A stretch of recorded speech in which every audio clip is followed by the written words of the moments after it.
Here's the latest audio research news from the transmitter.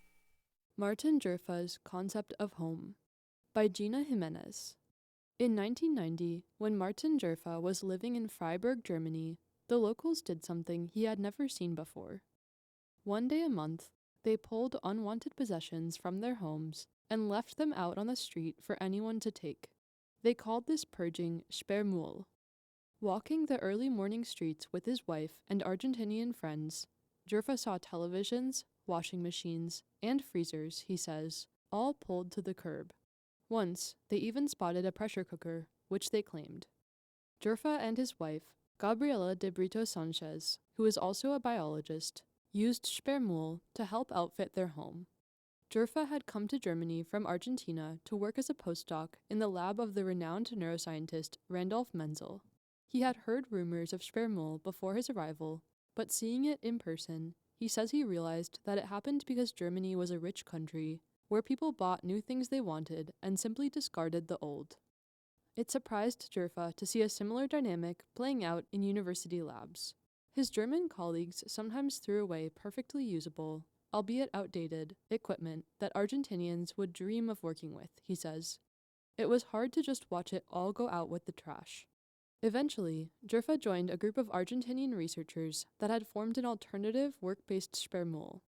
They snapped updated computers and other lightly worn equipment, including intricate devices that German scientists had used to record the movements of honeybees, and sent them to Argentina for researchers there. Later, Giurfa would lay the foundation for a new understanding of insects' cognitive abilities. His insight was revolutionary and sent the whole study of insect intelligence on a new path, says Lars Chitka, a doctoral student at Menzel's lab when Giurfa was there, and now a psychology professor at Queen Mary University of London. But in those early years, Giurfa was just another young researcher who had gone abroad in search of scientific challenges and found himself still thinking of the people back home. The truth is, Martin Giurfa is not Argentinian by birth. His Argentinian mother, hard-headed as she was, he says, married a Peruvian man and followed him back to Lima, where Giurfa was born and raised. His father left when Giurfa was only 2, but his mother refused to go back to Argentina. She wanted to become more independent. Instead, she got a job at a bank and put her son in a private French school to make him bilingual.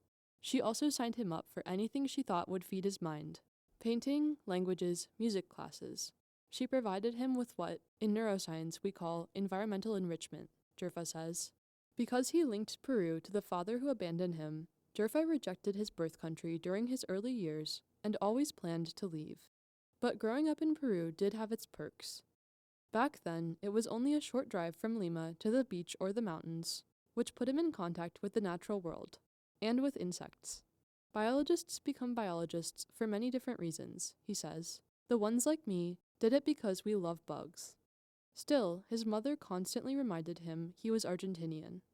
She bought him Argentinian comics and sports magazines. She also sent him to Argentina to visit his uncle and extended family. To hear his mother talk about it, Argentina was a kind of promised land, he says. You will need to go there one day, she told him, because that is our place in the world. But when he moved to Argentina in 1980 to study biology for undergrad at the University of Buenos Aires, the country was not the paradise he had hoped for.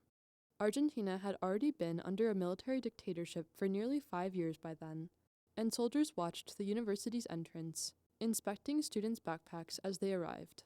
There were no student activities in the hallways, and you could get in trouble for simply playing guitar on campus, Giurfa says. The school had also become an ideological battleground. Professors from the biology department denied the theory of evolution. The new government slashed the university's student quotas and radically transformed the curriculum of humanities majors. It was also physically dangerous. Between 1976 and 1983, the military dictatorship years, more than 600 students at the school disappeared, approximately 60 of them from the department Giurfa also attended. Perhaps because he was raised in another country, and thereby naive to the true danger, he says, Giurfa became a leader in the underground student movement. He and his university friends organized protests and graffitied walls, activities that could have gotten him arrested or even killed. Nowadays, I think about how unaware I was, he says. Hundreds of scientists left Argentina during the dictatorship period and the years leading up to it. But when the military regime fell in 1983, some began to return.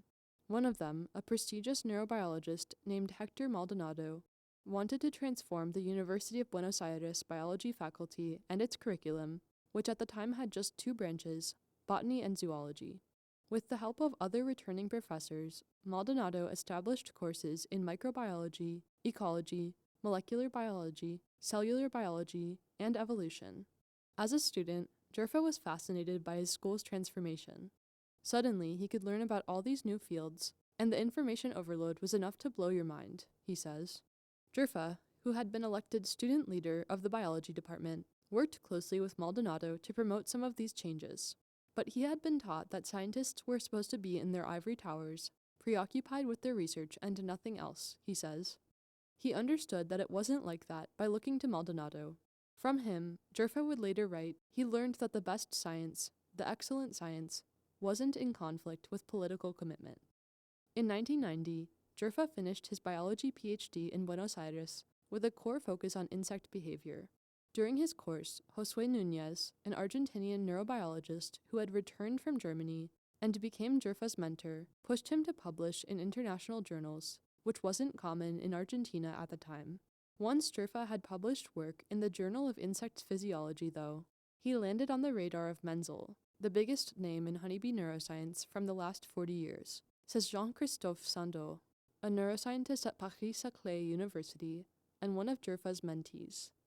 When Menzel invited Giurfa to move to Germany to work with him, it was like playing football on an amateur team and suddenly being called to play in the Champions League with Bayern Munich or Manchester City, Giurfa says.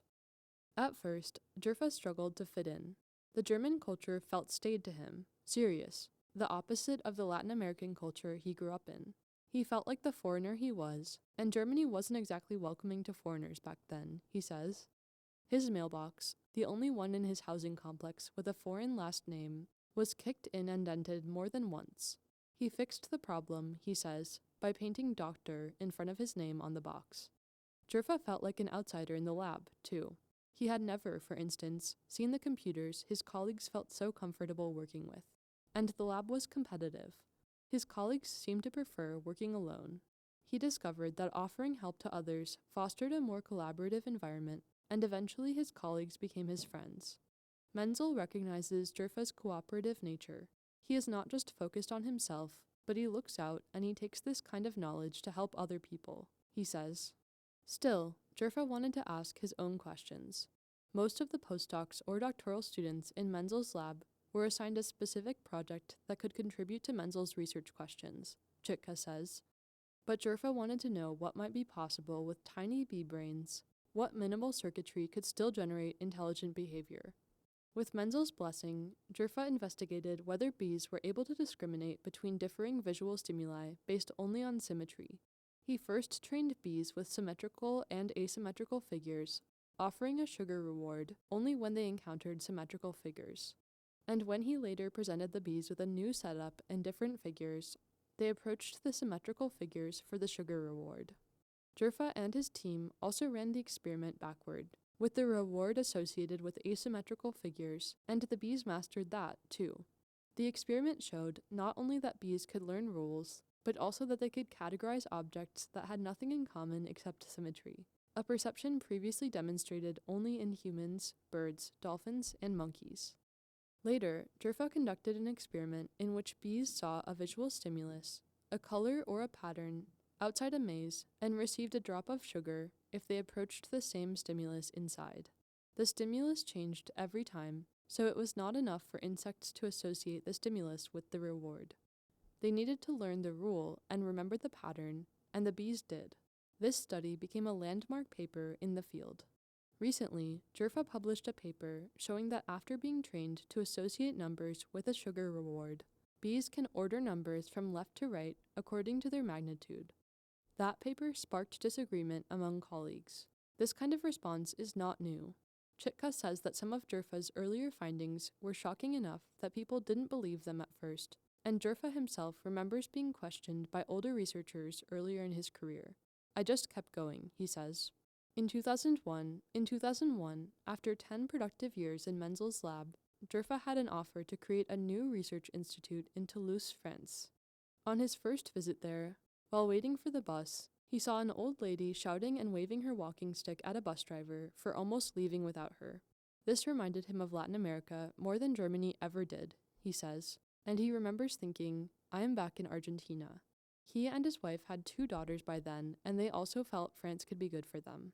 In Toulouse, Giurfa expanded on a new area of learning paradigms that showed how rich cognitive levels are in honeybees, Menzel says.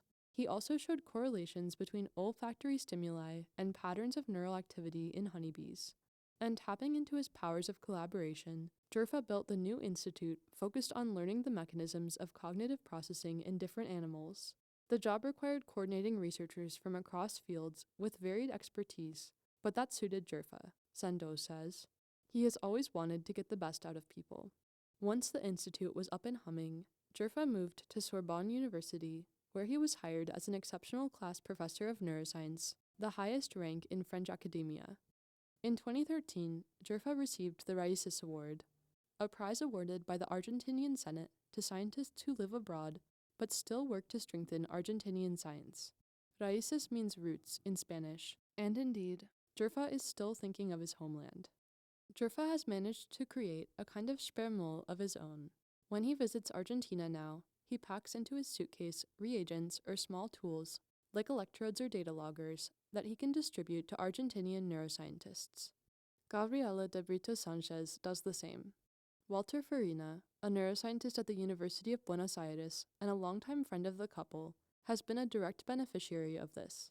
He and de Brito Sanchez are studying the neuronal pathways associated with attention and motivation in honeybees. De Brito Sanchez brings reagents to Argentina, and we run the experiments here, Farina says. They are not the only ones doing this. Argentina's geographical location, regulatory restrictions, and skyrocketing inflation, over 200% last year, make getting supplies difficult and expensive.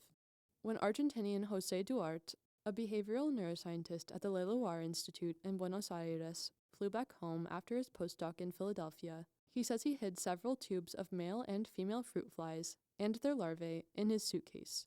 And when Pedro Beckenstein, a neurobiologist at the Institute of Cognitive and Translational Neurosciences, part of the INECO Foundation, in Buenos Aires, returned from a research stay in Brazil, he says he brought rat brains packed in dry ice with him so he could do work back home. But the old problems in Argentina are nothing compared to what they are seeing now, Beckenstein says. In April, thousands of Argentinians protested government budget cuts to science and education. The government had not adjusted university budgets to keep pace with inflation.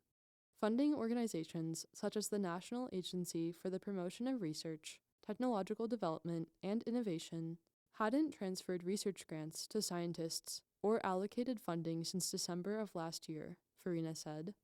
Idea Viola, a neurobiologist at the University of Buenos Aires who is working with Giurfa to transfer insect memory models to vertebrates, has been using her own money to pay for her lab rats' food. Giurfa says he worries that the funding cuts and the government's attitude towards science could bring a massive exodus of scientists, the same way the Videla dictatorship did when he was a student. Giurfa and Farina say it's already happening. Last year, 1,900 young researchers applied to become part of Argentina's National Council of Scientific and Technical Research. This year, only 1,300 did. That means there are 600 who decided to change careers or look for a job somewhere else, Farina says. We have to rethink again if life as a scientist and researcher makes sense in Argentina. Home, for Giurfa, might seem like a nebulous concept. He has lived in Peru, Argentina, Germany, and now France, where he became a citizen in 2016. He loves the country and feels comfortable there, in his personal life, in ways he never did in Germany. But in truth, Argentina is always on his mind. Every morning, he reads his favorite Argentinian newspaper before the French one, and though his 2 daughters were raised in Europe, one has moved to Argentina, and the other alternates between Mexico and Argentina. Even his mother eventually returned, back in 1986, to the folds of her family. She died 2 years ago in Buenos Aires at 98 years old. And Giurfa himself plans to one day return to Argentina, or at least Latin America, for good. My roots are there, that's undeniable, he says. I am not a rootless person. I have culture, affections, a way of talking and being. those don't simply go away.